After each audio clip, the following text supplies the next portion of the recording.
So when we're beginning our exercise routine, we always want to start with a warm-up first. So the areas that we want to warm up are our shoulders, our hips, and our low back, our knees, and our ankles.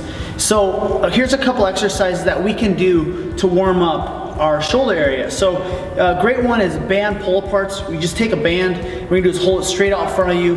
You're gonna pull apart and then back. And you're gonna do this 10 to 12 repetitions. After you complete that, you'll hold over your head, you'll pull down and then back apart. Breathing out, back in. 10 to 12 reps. Working your way through that to warm up the shoulder. The next one is the broomstick stretch.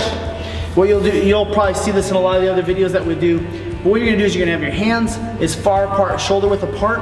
You're gonna go up as far as you can. If you can go over, go all the way back, and then bring it back around. Now here's another pointer that I wanna give you. If for some reason you can only go right here, just go right there, feel the stretch, and then bring it back down. Warm up those shoulders, those rear delts in your back. And you're just working your way through. 8 to 12 of these reps.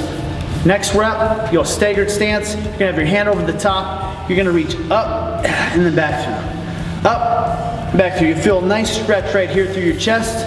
Rotate to the other side. We're gonna get 8 to 12 reps on the other side. Nice broomstick stretch here. So after doing some of those band warm-ups and the pull and the different broomstick stretches, those are great exercises to then warm up your shoulders. We now have some exercises that are going to be warming up your knees and your hips and your low back. So the first one I want you to dial in on is an alternating quad stretch. So you're going to stand here, you grab your foot, use a bench for support if you need it. If not, you can take your hand away, it's going to help you with balance. You're going to grab your foot, lean forward, nice stretch, back down, up, grab your foot, lean forward, back down. You're going to do that for 8 times. Switch over to the other side, grab hold of your foot, stretch, drop back down, warming up those quads. Next exercise we're going to do is some good old Jack LaLannes or some windmills, warming up those hips. Your feet are wider than shoulder width apart. You're gonna have your toes turn in, hands out wide. You're gonna drive all the way across that opposite heel, back, and then all the way through. I can tell I need to warm my hips up a little tight to this area. All right, so after we do our Jack LaLannes, we're gonna warm up our glutes. You can use support for this one, but you're just gonna tuck that knee in the chest or use support, pull that knee up and in, knee up and in, or you can do these as a march, driving those knees up into your chest. Great exercise for the hips. Next one is the hips to sky. Your feet are shoulder width apart. Some people want to go narrow, some higher. And the other key thing that I want you to focus on this is working through your range of motion. So go down as far as you can, comfortably can. And over time, as you practice this exercise in your warm-up, you'll begin to find that you're able to get down. If you say, hey, I don't want to do this exercise, well, you sit down in a chair, you sit down on the toilet, and then you reach down to pick up things off the floor. So this is a very applicable exercise to everyday life, and I can't stress enough how much that you should practice this exercise in your warm-up. So you're gonna reach down, stretching out your hamstrings, drop your hips down, you're gonna press out on the knees, and maybe you can't go down that far, maybe you're right here, and that's your range of motion. You're gonna rotate through, and you're gonna rotate your hips up, nice deep stretch to the hamstring, dropping those hips back down, stretch, breathing out, deep breath in, breathe out, and then back in. It's awesome.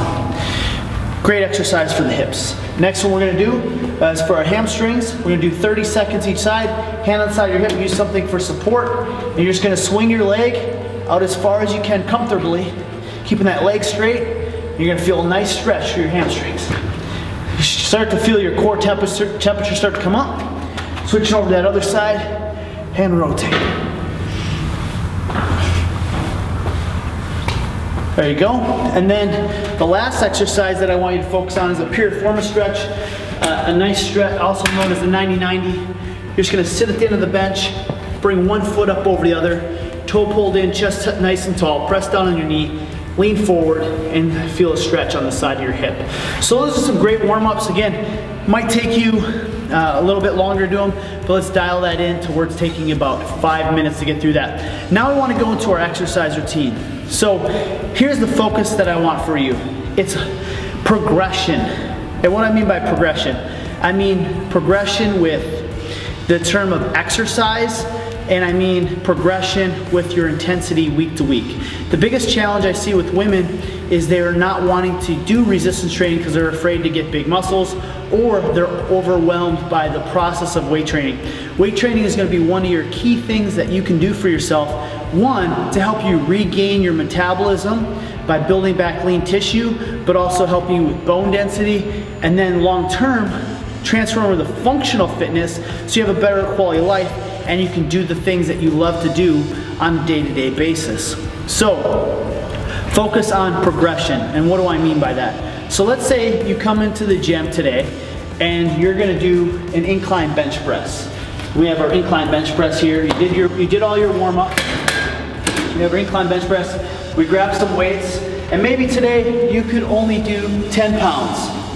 And you sit down and you knocked out 15 reps with 10 pounds. And then the next week, you come to the gym and the 10 pounds was easy. So what you're gonna focus on is then bumping up to say 12 pounds for the same rep range. And what that is that's progress. And that's how I want you to approach your workouts. Either I want you to do one more rep from the previous workout, or I want you to do slightly more weight. Try to challenge yourself every single workout. So that's the first thing I want you to focus on.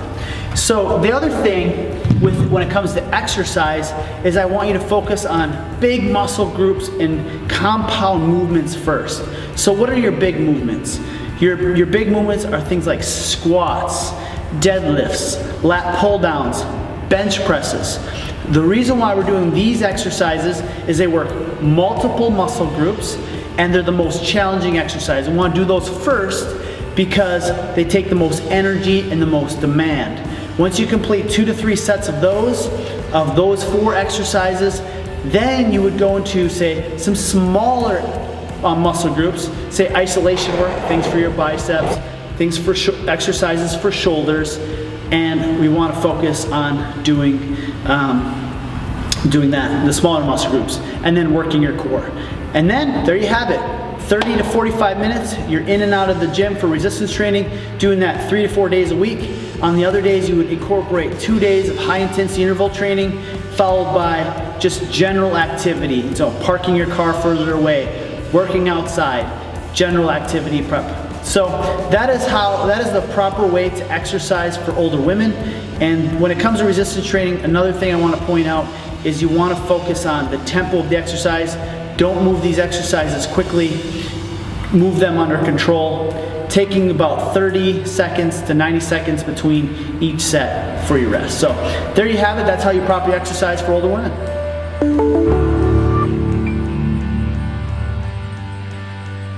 Hey, Brian Stecker here again, and I hope you enjoyed the video as much as I made the video.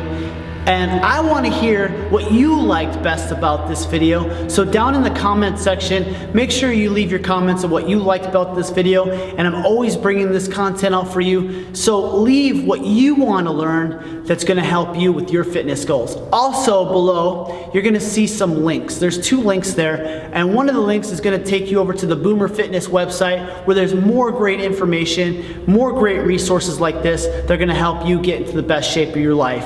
Also, there's another link down there that you can click on that's going to take you over to 4 free workouts. You can enter your email address in and then I'll send you those workouts right away. Also, you'll notice that there's a subscribe button. Make sure you subscribe to this channel so you can keep updated with all the great content that comes out on a day-to-day basis. You guys make it a great day.